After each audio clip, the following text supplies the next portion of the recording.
आदाब नाजरीन, खैर मकदम में आपका जी सलामी और आपके साथ में हूं सऊद मोहम्मद खालिद। वक्त हो गया वर्ल्ड न्यूज का, कराएंगे आलमी खबरों से बाखबर। शुरुआत करते हैं हेडलाइंस के साथ। गाजा पट्टी में इसराइलियों के खिलाफ फिलिस्तीनी अवाम का एहतजाज जारी। झड़प में मजीद 2 फिलिस्तीनी हलाक, कई जख्मी। तुर्की ने मुखालिफत में इसराइली सिफारतकार को मुल्क से निकाला। शुमाली कोरिया ने जनूबी कोरिया के साथ आला सतही मुज़ाकरात किया रद्द। अमेरिकी सदर ट्रंप और किम जोंग के बीच होने वाली बातचीत भी मनसूख करने की दी धमकी।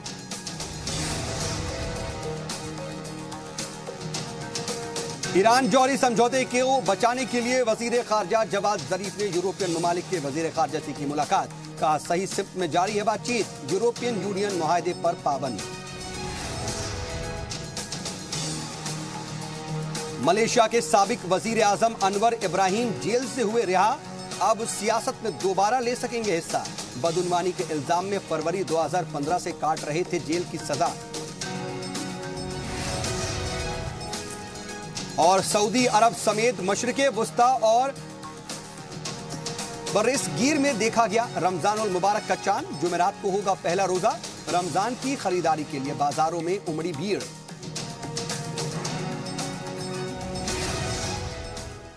और चलिए वर्ल्ड न्यूज में तफसील से आगे बढ़ते हैं। गाजा पट्टी में इसराइलियों के खिलाफ फिलिस्तीनी आवाम का एहतजाज आज भी जारी रहा और आज भी गाजा सरहद और मगरिबी किनारे में सैकड़ों लोगों ने इसराइली ज़ाहरियत का एहतजाज किया और इसके खिलाफ अब एक बार फिर से मुजाहिरा किया। कई जगहों पर इसराइली सिक्योरिटी अफवाज के साथ झड़पें भी हुई। इसराइली फायरिंग में 2 फिलिस्तीनी हलाक होने की खबर मिल रही है और इधर मुतादिद जख्मी भी बताए जा रहे हैं। इस तरह गुज़िश्ता 2 दिनों में 62 फिलिस्तीनी जाँ भाग हो चुके हैं। इसराइल सिक्योरिटी अफवाज के जरिए फिलिस्तीनियों के कत्लेआम के खिलाफ फिलिस्तीन में आम हड़ताल है। हुकूमत ने 3 दिन के शोक का भी ऐलान कर रखा है। फिलिस्तीन के लोग नकबा की 70वीं सालगिरह भी इस वक्त मना रहे हैं। 70 साल पहले ही दरअसल 1948 में इसराइल ने आज ही के दिन फिलिस्तीनी जमीन पर कब्जा करके लाखों फिलिस्तीनियों को नकल मकानी पर मजबूर किया था और फिलिस्तीनियों की हलाकत की मुखालिफत में सदर महमूद अब्बास ने अमेरिका से अपने सफीर को भी वापस बुला लिया। वहीं फिलिस्तीन के हालिया सूरत हाल पर तुर्की ने मुस्लिम ममालिक की आलमी तंजीम OIC का हंगामी इजलास तलब किया है। बता दें कि लगातार फिलिस्तीनियों का एहतजाज इसराइल के खिलाफ जारी है और पिछले 6 हफ्ते से हर जुमे को भी फिलिस्तीनी एहतजाज कर रहे थे। 2700 से ज्यादा फिलिस्तीनी इस दौरान जख्मी हुए और पिछले 2 दिनों के अंदर जब से अमेरिका ने अपना सिफारत खाना यरूशलेम मुंतकिल किया है तब से भी जो मुजाहिरा और एहतजाज है वो बढ़ गया और उसमें भी 2 रोज के अंदर 62 फिलिस्तीनियों के हलाक होने की खबर है। इसके अलावा मुतादिद जख्मी बताए जा रहे हैं। इन सब के बीच आलमी सतह पर इसको लेकर के लगातार तशवीश का इजहार किया जा रहा है और इसराइल के खिलाफ नाराजगी भी तमाम ममालिक की तरफ से जाहिर की जा रही है। हालांकि अमेरिका ये साफ तौर पर कह रहा है कि इसराइल को अपने दिफा का हक है।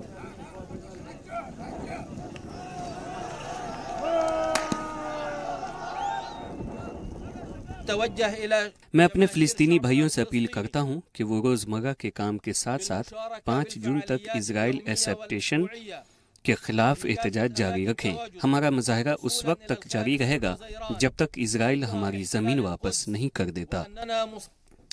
उधर गाजा में निहत्ते फिलिस्तीनियों के कत्लेआम के खिलाफ पूरी दुनिया में एहतजाज हो रहा है। तुर्की, जॉर्डन, अमेरिका और अर्जेंटीना में लोगों ने इसराइल जहारियत के खिलाफ मुजाहिरे किए। मुजाहिरीन का यह कहना है कि इसराइल ने निहत्ते फिलिस्तीनियों पर गोली बरसाकर इंसानी हुकूक की पामाली की है। इसके खिलाफ बैनुल अक़वामी जांच होनी चाहिए। मुजाहिरीन का कहना है कि तशद्दुद का सिलसिला फौरन बंद होना चाहिए।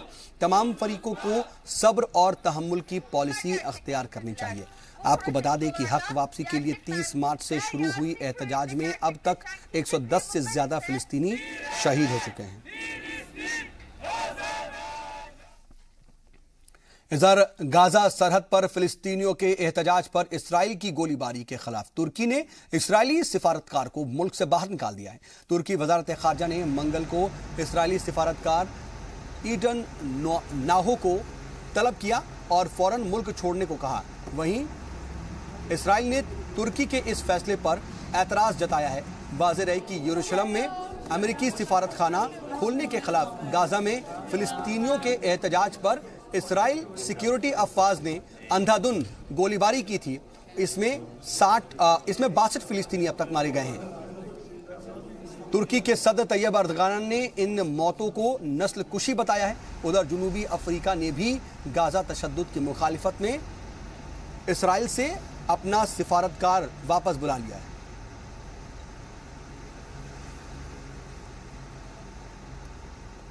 We have summoned today the Deputy Ambassador of Turkey to the Israeli Foreign Ministry in order to express our concern and our dismay at a gross violation of the diplomatic ethics and the relations between countries. और हमारे साथ इस पर बातचीत के लिए middle east के expert अखलाक उस्मानी साहब फोन लाइन के जरिए जुड़ चुके हैं। अखलाक साहब, बहुत इस्तकबाल आपका जी सलाम पर। शुक्रिया आपका जी। ये जो लगातार इस तरीके से तशवीश का इजहार किया जा रहा है, सिफारतकार को वापस बुला दिया जा रहा है, क्या ये जो एक प्रेशर बनाने की कोशिश है इसका कोई असर पड़ेगा? क्या वाकई निहत्थे फिलिस्तीनियों का कत्ल जो है वो रुकेगा? देखिए, अब तो तकरीबन पूरी दुनिया में वाज़ेह हो चुका है इसके साथ अमेरिका बहुत खुल के आ गया है। अभी तक अमेरिका का स्टैंड ये रहा था, ट्रंप जब तक सदर नहीं बने थे, कि अमेरिका 2 स्टेट पॉलिसी में यकीन रखता है, यानी फिलिस्तीनियों को भी उनका मुल्क मिले, इसराइलियों को भी मिले। और इसी के तहत 1967 में जो एक लाइन बनी थी कि ईस्ट जेरूसलम, मशरकी यरूशलेम में जो है वो फिलिस्तीनियों की दारुल हुकूमत है और जो इसराइलियों का कब्जा था उसके ऊपर बातचीत की जाएगी। लेकिन अब चूंकि यरूशलेम में अमेरिका ने अपना सफारत खाना खोल दिया है, इसका मतलब यह है कि वो मानता है कि यरूशलेम पे इसराइल का, जबकि फिलिस्तीन उसको छोड़ना नहीं चाहता। फिलिस्तीन कम से कम 1948 के बाद के जो बॉर्डर्स हैं, जिसमें पूरा वेस्ट बैंक उसके पास है, यरूशलेम उसके पास है, गजा है, वो फिलिस्तीन कम से कम चाहता है। तो एक तजवीज थी पूरी दुनिया की कि 2 स्टेट पॉलिसी, यानी इसराइली यानी यहूदी भी वहीं रहे, फिलिस्तीन के अरब भी वहीं रहे, फिलिस्तीन एक आजाद सॉवरेन मुल्क हो, उसकी पुलिस हो, फोर्स हो। तो लगता नहीं है कि अमेरिका 2 स्टेट पॉलिसी में यकीन रखता है, यानी अमेरिका पूरा इसराइल के साथ चला गया। और यही वजह भी है कि जो अरब के ममालिक जो अब तक फिलिस्तीनियों के साथ खड़े थे, वो अमेरिका के पीछे पीछे चलते हुए इस पूरे मामले में साइलेंट हैं। अगर आप देखेंगे तो पूरे अरब और इस्लामिक वर्ल्ड में तुर्की को छोड़कर और जाहिर तौर पे पाकिस्तान को छोड़कर बाकी ममालिक ज्यादा बोल नहीं रहे हैं और मुझे नहीं लगता कि सिचुएशन बहुत ज्यादा इसमें बेहतर हो पाएगी। नहीं, लेकिन अखलाक साहब, ये अक़वाम मुत्तहिदा का हंगामी इजलास बुलाना, इंसानी हुकूक की पामाली की बात करना और बाकायदा OIC की बात करना, इन सब का फायदा क्या, इन तंजीमों का फायदा क्या जब इस तरीके की ज़ाहिरियत को नहीं रोका जा पा रहा? नहीं रोका पा जा है ना। आप वही बात कह रहे हैं जो मैं कहना चाह रहा हूं आपसे। मैं आपसे ये कहना चाह रहा हूं कि अमेरिका का क्या स्टैंड है, इसको देखने के लिए आप सिर्फ ये देखें कि जो अमेरिका की यूनाइटेड नेशंस में रिप्रेजेंटेटिव है निकी हेली, आप सिर्फ उनकी बदतमीजियां देखें। उन्होंने इतनी शदीद बदतमीजी की है कि जब फिलिस्तीन के सफीर जो यूनाइटेड नेशंस में वो बोलने के लिए खड़े हुए तो वो पांव पटकते हुए चली गई। इससे पहले उन्होंने कई बार सख्त लहजे में फिलिस्तीनियों को टेररिस्ट तक कहा है। तो ये इस बात को दिखाता है और साथ ही इस्लामी मुल्कों की कमजोरी को भी दिखाता है। आज सऊदी अरब चुप है, पूरा अरब चुप है, मिस्र चुप है, यानी ये एक दिखा रहा है कि अमेरिका जैसा चाह रहा है दुनिया के अंदर वैसा होगा। लेकिन मुझे ऐसा लगता है कि फिलिस्तीनी अपने मुल्क को छोड़ने के लिए तैयार नहीं है। वो जानते थे कि उनकी जान जाएगी, स्नाइपर गन्स हैं इजरायली फोर्सेस के पास, उसके बावजूद भी वो गजा बॉर्डर तक गए और उन्होंने फेंस को, उस बाड़बंदी को तोड़कर और फिलिस्तीन में अपने मुल्क में जाने की कोशिश की, जिसी कोशिश में 62 लोग मारे गए। फिलिस्तीन का मुस्तकबिल उस वक्त तक बहुत डार्क है, बहुत स्याह है, जब तक कि पूरी दुनिया में इसका सपोर्ट नहीं होता। मैं तारीफ करना चाहूंगा कि जो मूव कुवैत ने आज लिया था यूनाइटेड नेशंस में, सिक्योरिटी काउंसिल में, कि इस तरह के तशद्दुद को रोका जाए, जिस तरह से साउथ अफ्रीका ने अपना सफीर वापस बुलाया है। आप देखिए जो जितनी आवाजें उठ रही हैं, आप देखिए कि फिलिस्तीन के कॉज की सारी आवाजें शिफ्ट हो रही है इस्लामिक वर्ल्ड से दूसरी दुनिया की तरफ। बेल्जियम ने सख्त एतराज किया है, साउथ अफ्रीका ने सख्त एतराज किया है, पेरू ने किया है, कजाकिस्तान ने किया है। यानी पूरी मुसलमान अवाम को, जो पूरी दुनिया की, उन्हें समझ लेना चाहिए कि उनके जो वहाबी मोनार्क्स हैं, जो बादशाह जो अपने आप को डिक्टेटर कहते हैं, वो कभी भी आलम इस्लाम के लिए कुछ उनका ख्याल नहीं है। उनका सिर्फ एक काम है, अमेरिका की तायीद करना और अपने इक़्तिदार को बचाए रखना।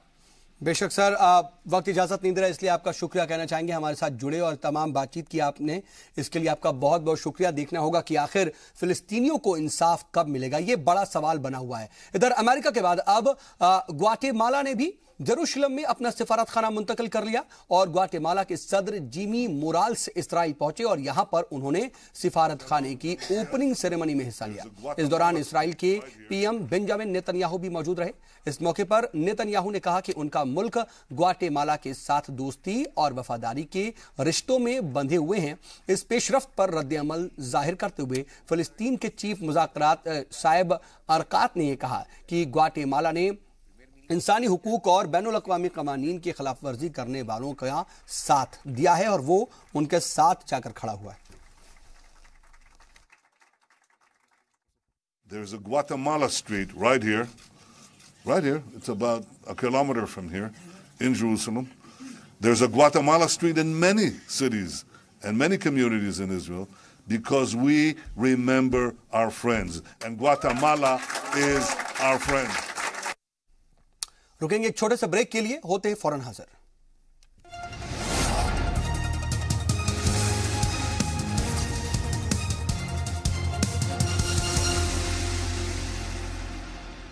ब्रेक के बाद एक बार फिर से आपका इस्तकबाल है। खबरों के सिलसिले को आगे बढ़ाते हैं। इस वक्त हम आलमी खबरों में आगे बढ़े उससे पहले कर्नाटक से बड़ी खबर आ रही है, उसका रुख करते हैं। दरअसल कल येदियुरप्पा हलफ लेने वाले हैं और तमाम तरह के सस्पेंस के बाद आखिरकार ये फैसला हो गया, ये तस्वीर साफ हो गई कि येदियुरप्पा यानी कि बीजेपी की कल हलफ बर्दारी होगी। सुबह 9 बजे हलफ बर्दारी तकरीब की बात कही जा रही है। बीजेपी को सरकार बनाने का मौका मिला है, उसको मदऊ किया गया है। कल सुबह 9 बजे हलफ बर्दारी तकरीब होगी और कर्नाटक का जो सस्पेंस था, माना जा रहा है कि इसके साथ ही खत्म हुआ। अक्सरियत साबित करने के लिए 15 दिन का वक्त मिला है। अब how it is unacceptable alliance.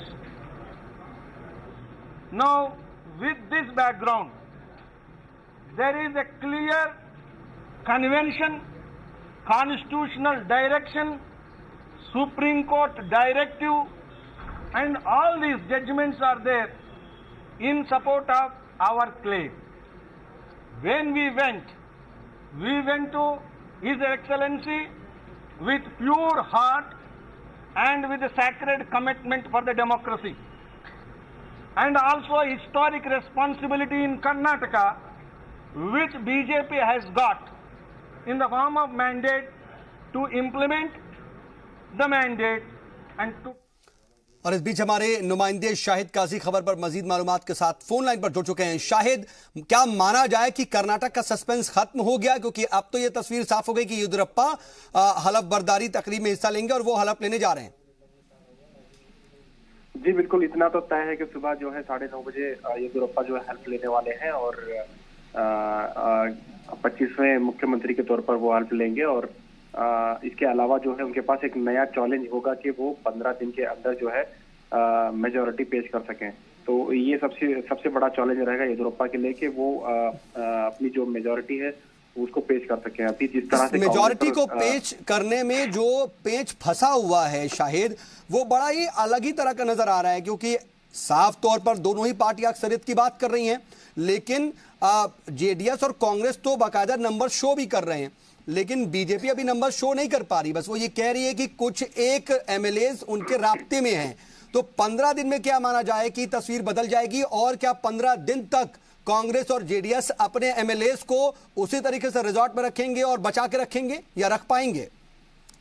जी बिल्कुल, यही एक चैलेंज का काम होगा कुमारस्वामी और कांग्रेस के लिए, क्योंकि अभी 15 दिन तक अगर वो अपने एमएलएज को इसी तरह से रिजॉर्ट में सेव करेंगे, क्योंकि अभी थोड़ी देर पहले वो पहुंचे हैं ईगल टाउन रिजॉर्ट को, अगर इसी तरह से मैनेज कर सकेंगे। क्योंकि मैं देख रहा था सुबह में जो 2 एमएलए इंडिपेंडेंट एमएलए जो बीजेपी से जा मिले थे, वो दोपहर तक वापस कांग्रेस आ गए थे।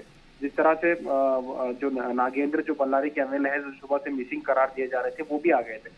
तो ऐसा लग रहा है कि कम से नहीं, लेकिन जो ये एक दूसरे के एमएलएस के साथ होने की बात कही जा रही है, बीजेपी कह रही है कि हमारे पास दूसरी पार्टी के कुछ एमएलएस राब्ते में हैं, और कांग्रेस जेडीएस कह रही है कि हमारे पास बीजेपी के कुछ एमएलएस राब्ते में हैं। तो इन सब के बीच क्या तस्वीर है, असल में क्या नजर आ रहा है?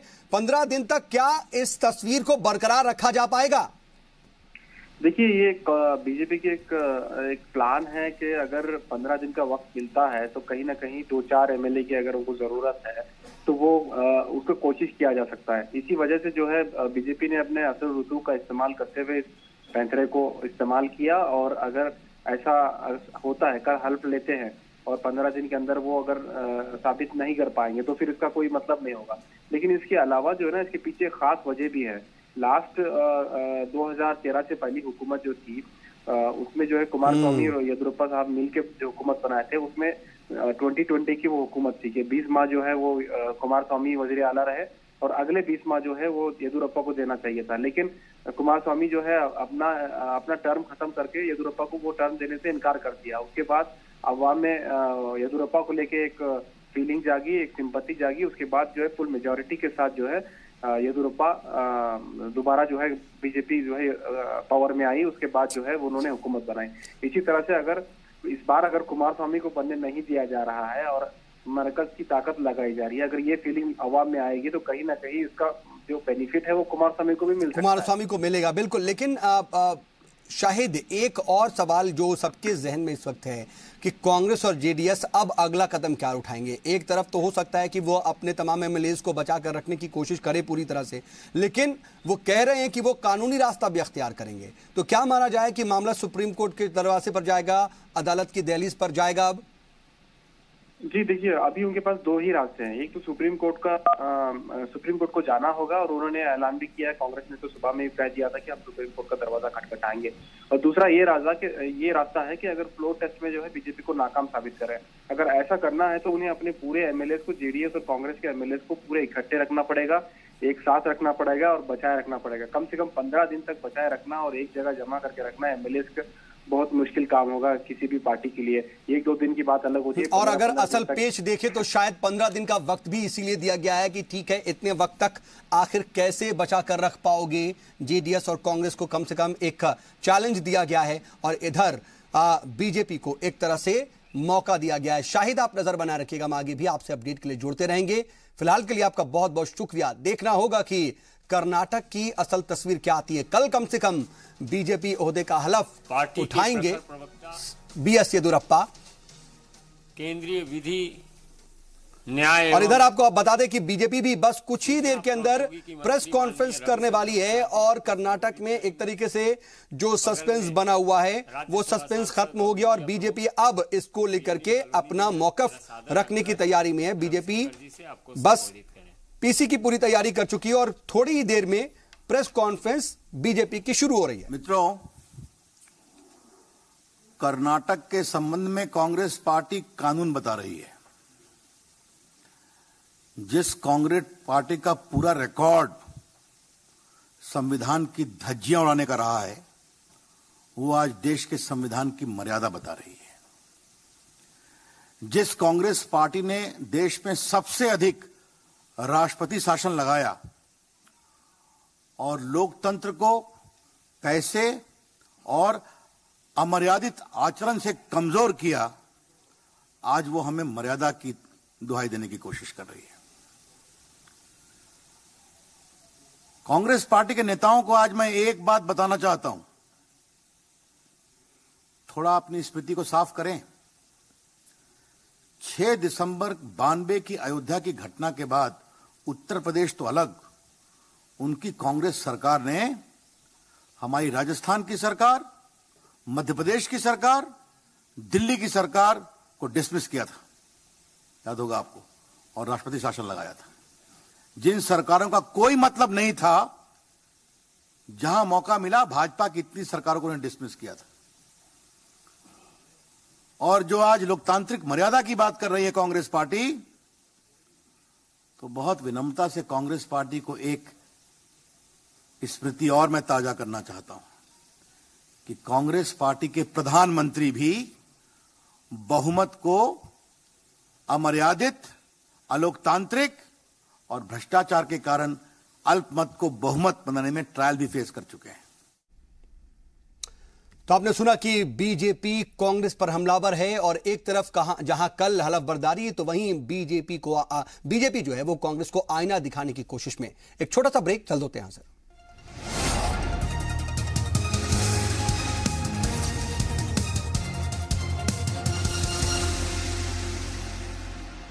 ब्रेक के बाद एक बार फिर से आपका इस्तकबाल है। खबरों के सिलसिले को आगे बढ़ाते हैं। शुमाली कोरिया ने जनूबी कोरिया के साथ आला सतही इजलास रद्द कर दिया है। यह बड़ी खबर अपने आप में। शुमाली कोरिया ने साथ ही धमकी भी दी कि अगर जनूबी कोरिया और अमेरिका की मुश्तरका फौजी मशकों का सिलसिला जारी रहा तो आइंदा माह किम जोंग और सदर ट्रंप के बीच होने वाली बातचीत भी मनसूख कर दी जाएगी।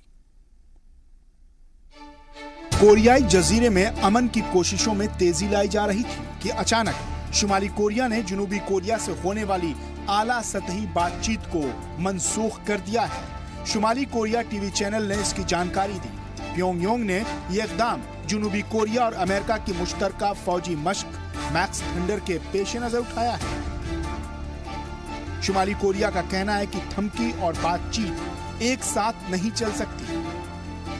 बता दें कि ये बातचीत किम जोंग उन और जनूबी कोरिया के सदर मून जे इन के बीच पिछले महीने हुए पनमुजन समझौते को आगे बढ़ाने के सिलसिले में होने वाली थी। जनूबी कोरिया ने शुमाली कोरिया के साथ होने वाली बातचीत एक तरफा रद्द किए जाने पर अफसोस जाहिर किया है। ये बहुत अफसोसनाक है कि शुमाली कोरिया ने एकतरफा तौर पर बातचीत मनसूख कर दी। मज़ाकरात रद्द होने की वजह जनूबी कोरिया और अमेरिका के सालाना मिलिट्री मश्क बताया गया है। ये 27 अप्रैल को हुए पंजमून समझौते की खिलाफ वर्जी है। वहीं शुमाली कोरिया ने अमेरिकी सदर डोनाल्ड ट्रंप और अपने लीडर किम जोंग उन के बीच होने वाली बातचीत को रद्द करने की भी धमकी दी है। नॉर्थ कोरिया की न्यूज एजेंसी KCNA के मुताबिक नायब वजीर खारजा किम काई ग्वान ने कहा कि अमेरिका नॉर्थ कोरिया पर एटमी हथियार खत्म करने का एक तरफा दबाव बना रहा है जो मुज़ाकरात के रास्ते में हायल हो सकता है। वहीं अमेरिकी वजारत खारजा ने कहा कि नॉर्थ कोरिया के रुख में बदलाव की उन्हें कोई जानकारी नहीं है। ट्रंप किम की मुज़ाकरात के लिए तैयारी जारी रहेगी। We are operating under the idea and the notion that the president's meeting is going forward with Chairman Kim next month. And if this meeting doesn't happen, will you that's still a hypothetical. go forward? That's a hypothetical. You know, look, this news just came out. I can't verify it just yet. It's very early on in the process, but we're planning ahead for our meetings. आपको बता दें कि शुमाली Korea के leader Kim Jong Un और अमेरिकी सदर Donald Trump के बीच 12 जून को सिंगापुर में बातचीत होने वाली है। ट्रंप किम मुलाकात से पहले शुमाली कोरिया ने खैर सगाली के तौर पर 3 अमेरिकी शहरियों को रिहा किया। इसके अलावा प्योंगयांग ने अपना जौहरी साइट भी बंद कर दिया है, लेकिन वो अपना जौहरी प्रोग्राम पूरी तरह बंद करने के लिए तैयार नहीं है। सियासी माहिरीन का मानना है कि धमकी भरे लहजे के जरिए शुमाली कोरिया मज़ाकरात की शर्तें नए सिरे से तय करने की कोशिश कर रहा है। ब्यूरो रिपोर्ट, जी सलाम। और चलिए इसके साथ वर्ल्ड न्यूज में आज के लिए बस इतना ही। बने रहिए जी सलाम के साथ।